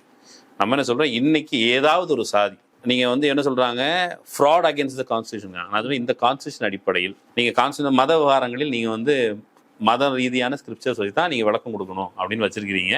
வச்சுக்கோங்க, மத ரீதியான ஸ்கிரிப்சர் அடிப்படையில் வன்னியர்களை என்னவென்று நீங்கள் பட்டியலிட்டு, இப்போ வந்து ஒரு வன்னியர் வந்து போறார், என்ன சத்திரியர் என்று அறிவி அப்படின்னு சொன்னா அறிவிக்க முடியாதுன்னு சொல்லுவாங்க. அது வந்து மத சடங்கு அவங்க செய்யணும். நான் சத்திரியர் என்று அறிவிக்க முடியாததுக்கு காரணம் என்ன? நீங்க வந்து இன்னைக்கு சத்திரியர் மட்டும் இல்ல, சிவாஜி இந்த நூற்றாண்டுல வாழ்ந்தது இல்லை இல்லையா? சிவாஜியை சத்திரியர்னு அறிவிக்க முடியாதுன்னு காகபட்டர் சொன்னார். இன்றைக்கும் இன்றைய நீதிமன்றங்கள் எல்லோரும் பிறப்பின் அடிப்படையில் கிடையாது. அப்ப நாம என்ன சொல்லுவோம், பார்ப்பனர் அல்லாத மக்கள் அனைவரும் தங்கள் விருப்பப்படியான வர்ணங்களை தேர்ந்தெடுத்து எங்களை இன்னார் என்று அறிவி, எனக்கு என்னென்ன குவாலிட்டி இருக்கு. தமிழ்நாட்டிலிருந்து இராணுவத்திற்கு சென்று அங்க களத்தில் போராடுகிறார்கள் இல்லையா, அவங்க எல்லாரும் வந்து எப்பா நாங்களாம் இராணுவத்தினர், எங்களை சத்திரியர்னு அறிவி. நீ வந்து பேருக்குலாம் இதோட போராடான சத்திரியெல்லாம் கிடையாது, சட்டப்படி என்ன சத்திரியர்னு அறிவி, சட்டப்படி சத்திரியர்னு அறிவி. அதே போல வியாபாரம் செய்பவர்கள், தமிழ்நாட்டில் வியாபாரம் செய்கிற சாதிகள் கணிசமா இருக்கிறனால வியாபாரம் செய்கிற தனிநபர்கள் போயிட்டு நான் வந்து வியாபாரம் செய்யறேன், வைசிய சிஇஓ, நான் வந்து டீச்சர் தான் பிராமணன் சொல்றாங்க. அப்ப தமிழ்நாட்டில் இருக்க ஆசிரியர்கள் எல்லாரும் ஆசிரியர் சங்கத்தை சார்ந்தவர்கள் நீதிமன்றத்துக்கு எங்களை பிராமணர் அறிவி, நான் தான் போதுறேன் எல்லாத்தையும் சொல்றேன்.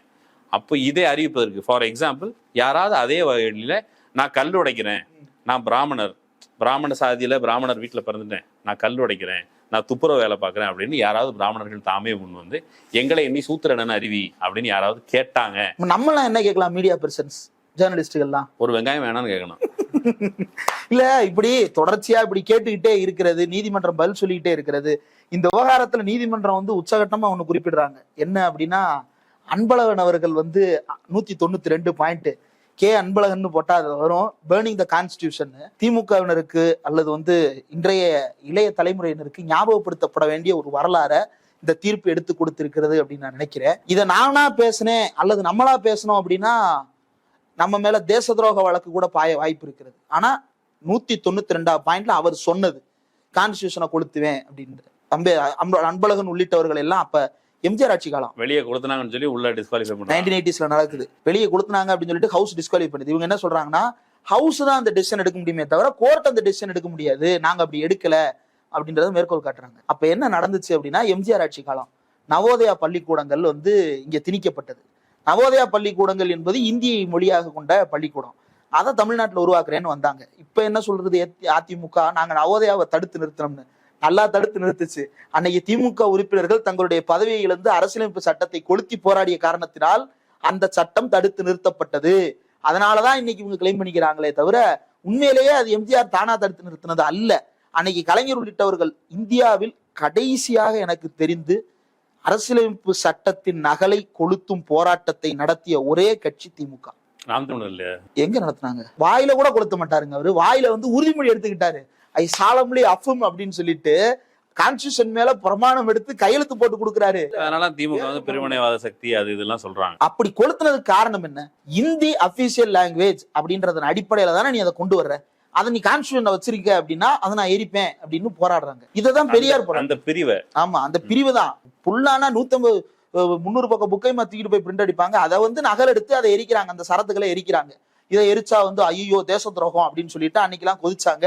ஆனா கடைசியாக திமுக தான் அந்த போராட்டத்தை நடத்துச்சு. அதுக்கப்புறம் திமுக நடத்தல, மற்ற கட்சிகள் நடத்தினாங்கன்னா மற்ற கட்சி நடத்தவே இல்லை. அப்ப திமுக மட்டும் ஏன் நடத்தலாம்னு கேட்க முடியாது. மற்ற எந்த கட்சியும் நடத்தவே இல்லை. அப்படியான போராட்டத்தை கடைசியாக நடத்தியது திமுக. இன்னைக்கு வந்து இப்படியான ஒரு தீர்ப்பு வருகிறது, இப்படியான ஒரு விளக்கம் கொடுக்கப்படுகிறது. திமுக தலைவர்கள் நெருக்கடிக்கு உள்ளாக்கப்படுகிறார்கள். திமுகவின் கொள்கை முகமாக அறியப்பட்ட ஆராசா நெருக்கடிக்கு உள்ளாக்கப்பட்டிருக்கிறார். ஸ்டாலின் இஸ் மோர் டேஞ்சரஸ் தான் கருணாநிதினு சொன்னவங்க எல்லாம் உதயநிதி இஸ் மோர் டேஞ்சரஸ்னு சொல்ற அளவுக்கு பேசி கொண்டிருக்கிறாரு உதயநிதி ஸ்டாலின். அவ்வளவு தீவிரமா பேசுறாங்க. அப்போ களம் எப்படியானதாக தயாராக வேண்டும். அன்னைக்கு நடந்த போராட்டத்துல அடையாள அட்டை வச்சு புரொட்டஸ்டுங்க. அந்த அடையாள அட்டையில ஃப்ரண்ட் பேஜ்ல திராவிட முன்னேற்ற கழகம் எந்த மாவட்டம்னு போட்டு பேரு, கீழே உறுப்பினர் அட்டை என்ன, பேக் சைடுல வந்து மாவட்ட செயலாளர் கையெழுத்து வித் சீலு. இந்த அட்டையோட போராட்டத்துக்கு போனாங்க. போராட்டம் முடிச்சு அவங்க பல மாதங்கள் சிறையில இருந்தாங்க. சிறையில இருந்து வெளியே வந்ததற்கு பிறகு அடுத்து கலைஞர் ஆட்சி வருகிறது. சிறைப்படுத்தப்பட்ட இந்த மாதிரி போராளிகள் எல்லாருக்கும் வந்து இந்திய எதிர்ப்பு போராட்ட தியாகிகள் அப்படின்னு சொல்லிட்டு தியாகி பென்ஷன் கொடுத்தாரு கலைஞர். இப்படியான ஒரு வரலாறு இருக்கிறது.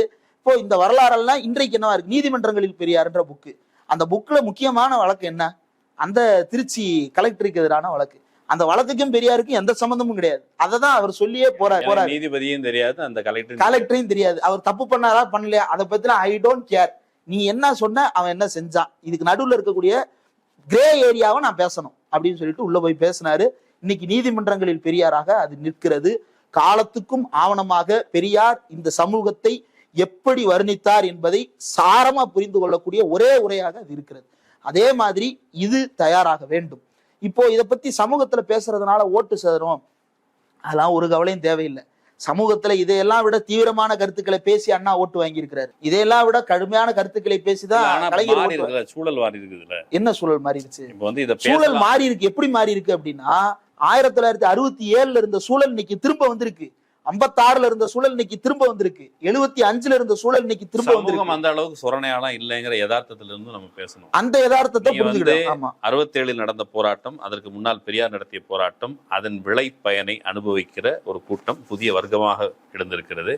மிடில் கிளாஸ், அப்பர் மிடில் கிளாஸா மாறி இருக்காங்க. திராவிடத்தால நாங்க வளர்ந்தோம், அப்படின்னு சொல்லிக்கிறாங்க. ஆனா திராவிடத்தால் வளர்ந்ததனுடைய விளைவு இன்றைக்கு எதை எதை உரிமையாக பெற்றோமோ அந்த உரிமைகள் பறிபோகிற சூழலில் நம்முடைய தார்மீக கடமை இதன் பொருட்டு வினையாற்றுவது. தானே முகிழ்த்து வந்து விட்டோம், நம்ம உரிமைகள் எல்லாம் தானே கிடைச்சு, திராவிடம் என்ன செய்து கிழித்ததுன்னு ஒரு கூட்டம் உருவாகி கொண்டிருக்கு. ஆனா திராவிடம் செய்ததை கிழிப்பதற்கு, அதை அழிப்பதற்கு பல்வேறு வகையான திட்டங்கள் பல்வேறு அரங்குகளை நடந்து கொண்டிருக்கும் பொழுது அதற்கு எதிராக எதிர்வினை ஆற்றுவதற்கு களத்தை தயார்படுத்த வேண்டிய இயக்கங்கள் அவங்க வினையாற்றாம இது தொடர்பாக பெரிய மௌனம் நிலவுது. பெரிய அளவுல பெரிய ரியாக்ஷன்ஸ் வரல, சமூக வலைதளங்கள் இது பெரிய டிஸ்கஷன் மாறல, ஒரு சிலர் மட்டுமே பேசி கொண்டிருக்கிற இந்த அவல நிலை. திமுக ஒரு தேர்தல் கட்சி, அந்த தேர்தல் கட்சி அது ஒருவேளை இந்த விஷயம் ஓட்டாக மாறாது அப்படின்னு சொன்னா பை டிஃபால்ட் அதுக்கு தயக்கம் வரும் என்பது உண்மை. அப்போ கொஞ்சம் அடிக்க வாசிக்கலாம். இப்போ அவருக்கு மட்டும் இல்ல, நீங்க 1971 பகுத்தறிவாளர் கழக மாநாடு, சேலம் பகுத்தறிவாளர் கழக மாநாடு, அந்த மாநாடு நடந்த பொழுது பெரிய அந்த ராமர் செருப்பார் அடிச்ச அந்த இஷ்யூலாம் வந்தபோது பெரியார் அந்த குறிப்பிட்ட சமயத்துல செருப்பார் அடிச்சிட்டாருன்னு துக்ளக் உள்ளிட்டவர்கள் காங்கிரஸ் கட்சிக்காரங்கெல்லாம் பரப்புரை செஞ்ச போது பெரியாருக்கு நடுக்கம் வந்ததாக படிச்சிருக்கோம். பெரியாரும் தற்காலிகமா அந்த பரப்புரையை நம்மளால திமுக ஆட்சிக்கு வர்றது தடைபட்டுருமோன்னு கருதினார் என்பது உண்மை. ஆனால் அதே எச்சரிக்கையோட அப்படி இருக்கும். அதனால பெரியார் அதுக்கு பிறகு அவர் நடைமுறையில பார்க்கிறார், திமுக முன் எப்போதும் இல்லாத அளவுக்கு, இதுவரைக்கும் இல்லாத அளவுக்கு நல்ல கணிசமான சீட்டுகளோட வந்தது. ஆனா அதுக்கு பிறகு அந்த துணிச்சலோட இதை பேசல அப்படின்னு சொன்னா நாம மிகப்பெரிய ஒரு கான்ஸ்டிடியூஷனல் கேரண்டியா இன்னைக்கு நம்மளால இதை பேச முடியாதுன்னு நிறைய பேர் கருதலாம். சமீபத்துல ஒரு பேராசிரியருடைய வழக்கு, அதுல என்ன குற்றச்சாட்டு அப்படின்னா, மகாராஷ்டிரா மாநிலத்தை சேர்ந்த கல்லூரி பேராசிரியர் ஜாவேத் அகமது அவர் 2022 ஆகஸ்ட் 13-15 இடையில பெற்றோர் ஆசிரியர் வாட்ஸ்அப் குழுவில் என்ன பண்றாரு அப்படின்னா 2 நியூஸ் போடுறாராம். 1, ஜம்மு காஷ்மீருக்கு ஆகஸ்ட் 5 கருப்பு நாள்னு அறிவிக்கிறாரு. 2, ஆகஸ்ட் 14 பாகிஸ்தான் சுதந்திர தினத்துக்கு வாழ்த்துக்கள் போடுறாரு. இந்த 2 தான். 1 ஆகஸ்ட் 5, அதாவது 370 அழிக்கப்பட்ட நாள் கருப்பு நாள்னு அறிவிக்கிறாரு. 2வது பாகிஸ்தான் சுதந்திர தினத்தை ஹாப்பி பாகிஸ்தான் டிபெண்டன்ஸ் டே அப்படின்னு சொல்லி ஒரு நியூஸ் போடுறாரு. இதை போட்டதுக்காக அவர் மீது மகாராஷ்டிரால கோலாப்பூர் காவல்துறை வழக்கு பதிவு செய்து உயர்நீதிமன்றத்தில் அது கிரிமினல் லையபிள்னு அதை மறுக்கிறாங்க. அதாவது தீர்ப்பை ரத்து செய்ய, அதாவது வழக்கை ரத்து செய்ய மறுக்கிறாங்க. உச்சநீதிமன்றத்துல அபய் எஸ் ஓகா மற்றும் உஜ்ஜல் புயான் ஆகிய ஒரு அமர்வுல விசாரணைக்கு வருது. இந்த 370வது பிரிவு ரத்து செய்யப்பட்டதுக்கான எதிர்வினை தான் அவர் போட்டிருக்கிறது. சிறப்பு பிரிவு ரத்து செய்யப்பட்ட நாளை கருப்பு நாள் அப்படின்னு சொல்றதும் அவரது எதிர்ப்பும் வேதனையின் வெளிப்பாடு. கருப்பு நாள்னு அவர் சொன்னதும் அவர் வேதனையா போடுற பதிவுகளும் அவருடைய மனவேதனையின் வெளிப்பாடு. இது தடை செய்வதற்கான ஒரு விஷயம் அல்ல, இது அரசாங்கத்துக்கு விரோதமானது அல்ல. 370 ரத்து செய்ததையும் ஜம்மு காஷ்மீரின் சிறப்பு அந்தஸ்தை நீக்கியதையும் விமர்சிக்க ஒவ்வொரு இந்திய குடிமகனுக்கும் உரிமை உண்டு. நீக்கியதை விமர்சிப்பத உச்ச நீதிமன்றம் அங்கீகரிக்கிறது. இவங்க சொல்றாங்க கான்ஸ்டிடியூஷனல் பெஞ்ச் தீர்ப்பு கொடுத்துருச்சு, அதனால விமர்சிக்கவே கூடாது, அதற்கு எதிராக செய்யவே கூடாதுன்னு. அதை விமர்சிப்பதற்கான எல்லா உரிமையும் இந்தியாவின் குடிமக்களுக்கு உண்டு. பிரிவு 19 கீழ் 1 கீழ் ஏ அதற்கான உத்தரவாதத்தை கொடுக்கிறது அப்படின்னு சொல்றாங்க. அப்படி விமர்சித்ததால் தான் முதல் சட்ட திருத்தம் வந்தது. ஆமா, அப்படி விமர்சித்ததால் தான் சட்ட திருத்தம் வந்தது. அதற்கு பிறகு இந்த கருப்பு நாள் அறிவிக்கிறது இது எதையுமே கிரிமினலா கருத முடியாது. சும்மா எல்லாத்தையும் ஆன்டி நேஷனல் ஆன்டி கான்ஸ்டிடியூஷனல் தூக்கிட்டு வராதிங்க அப்படின்னு விட்டறிந்திருக்கிறது உச்ச நீதிமன்றம். ஆகையினால் இந்த வழக்கை பொறுத்தவரையில் தீர்ப்பு கொடுக்கப்பட்டாலும் அதை பற்றி பேசுவதற்கு, அதனுடைய மெரிட்ஸை பேசுறதுக்கு எல்லா உள்நோக்கம் தான் கற்பிக்க கூடாது. ஆனா அதனுடைய மெரிட்ஸை பேசுறதுக்கு நமக்கு எல்லா உரிமையும் உண்டு. அதை இந்த கோர்ட்டே உறுதி செய்திருக்கிறது. சென்னை உயர்நீதிமன்றமே பல வழக்குகள் அதை உறுதி செய்திருக்கிறது. ஆகையினால மெரிட்ஸை பேசுறது பிரச்சனை இல்லை அப்படின்னு கருதுறேன். இதை பார்த்துட்டு இருக்கிற ஒரு சிலர் கூட இது சமூக வலைதளங்கள்ல பேசும் பொழுது நீதிமன்ற தீர்ப்பு இதை பேசுறது அப்படின்னு யோசிக்கலாம். ஆனா நீதிமன்ற தீர்ப்புக்கு நம்ம இவங்க இப்படி பண்ணிட்டாங்க, இதனால இப்படி பண்ணிட்டாங்க நம்ம உள்நோக்கம் கற்பிக்கிறோம். ஒருவேளை வருங்காலத்துல இடஒதுக்கீடு செல்லாது நீதிமன்றம் அறிவிச்சுட்டா அப்பயும் உள்நோக்கம் கற்பிக்க கூடாது அப்படிதான் சொல்லுது. அது வேற, உள்நோக்கம் கற்பிக்கிறது இல்ல. அந்த தீர்ப்பு சரியா தப்பான்ற விவாதத்தை கூட நடத்த முடியாது. எந்த தீர்ப்பு வந்தாலும் இப்போ பிரிட்டிஷ் சாம்ராஜ்யம் சூரியன் மறையாத ஒரு சாம்ராஜ்யம்னு சொல்லப்பட்டது. அப்ப எனக்கு விமர்சிக்கும் உரிமை உண்டா? கிடையாது. இல்ல, விமர்சிக்கும் உரிமை உண்டு. நான் என்ன சொல்றேன், உள்நோக்கம் அப்படின்ற அந்த விவாதத்தை மக்கள்கிட்ட விட்டுறலாம். கமெண்ட்ஸ்ல சொல்லுவாங்க இதுல என்ன பிரச்சனை அப்படின்றத மக்களே புரிஞ்சுக்குவாங்க. அவ்வளவு புரிந்து கொள்ள முடியாதவர்கள் அல்ல அப்படின்னு நான் நினைக்கிறேன். அதனால தீர்ப்பை விமர்சிப்பது அப்படின்றது, தீர்ப்பை பற்றி பேசுவது அப்படின்றது நீதிமன்றத்துக்கு விரோதமானது அல்ல. அது இந்தியாவின் அரசமைப்பு சட்டத்துக்கு விரோதமானது அல்ல. அதனை பேசுவதற்கான எல்லா உரிமையும் கடமையும் பொறுப்பும் நமக்கு இருக்கிறது. அதை கண்டிப்பாக பேச வேண்டும் அப்படின்றது ஒரு வேண்டுகோளாவே நம்ம பதிவு செய்யலாம்னு நினைக்கிறேன். திருச்சி வழக்குல பெரியார் சொன்னதுதான், என்னுடைய இனநலன் கருதி இதை பேசுவதற்கு கடமைப்பட்டவனாக இருக்கிறேன். அப்ப இனநலன் கருதி தயவு செய்து வாயை திறவுங்கள் அப்படிங்கிறதோட இந்த உரையாடலை நிறைவு செய்யலாம். வெறுமனே இது தீர்ப்பு அப்படின்னு இல்லாம இதை வெகுஜன உரையாடலா களத்துல ரெஃப்ளெக்ட் பண்ணணும். களத்துல கொண்டு போறது அப்படின்றப்போ தீர்ப்பு தான் பேசணும்னு அவசியம் இல்லை. இப்போ ஆரிய நாகரிகம் திராவிட நாகரிகம்ன்றது டிபேட் ஆகுது, அதை மறுபடியும் பேசணும், அதுக்கான வாய்ப்பு இதுல கிடைக்குது. அதுக்கப்புறம் ரிசர்வேஷனை பத்தி பேசுற வாய்ப்பு கிடைக்குது, சாதி எப்படி உருவாச்சு பேசுறதுக்கான வாய்ப்பு கிடைக்குது, யாருடைய நாகரிகம் பழமையானதுன்னு மொழியியல் தளத்துல பேச வேண்டிய ஒரு வாய்ப்பு இது உருவாக்கி தருது. ஆகனால இப்ப சமஸ்கிருதமும் தமிழும் கூட ஒண்ணு அப்படின்ற மாதிரி உள்ளுக்குள்ள பல இடங்கள்ல குறிப்பிடப்பட்டிருக்குது. அதனால அதை பேசாம தவிர்க்கிறது தான் மக்களுக்கு ஆபத்தானது, அதை பேசுவதுதான் மக்களுக்கு சாதகமானது. அதை தொடர்ந்து நம்ம பேசுவோம். எந்த விதமான எல்லை மீறலும் இல்லாமல் இந்த நேர்காணலை நம்ம நிறைவு செய்வோம். நம் உரிமைகள் யாரும் எல்லை மீறாமல் இருக்கும் பொழுது நாமும் அதை கடைபிடிப்போம் அப்படிங்கிற வகையில நிறைவு செய்யலாம். நன்றி.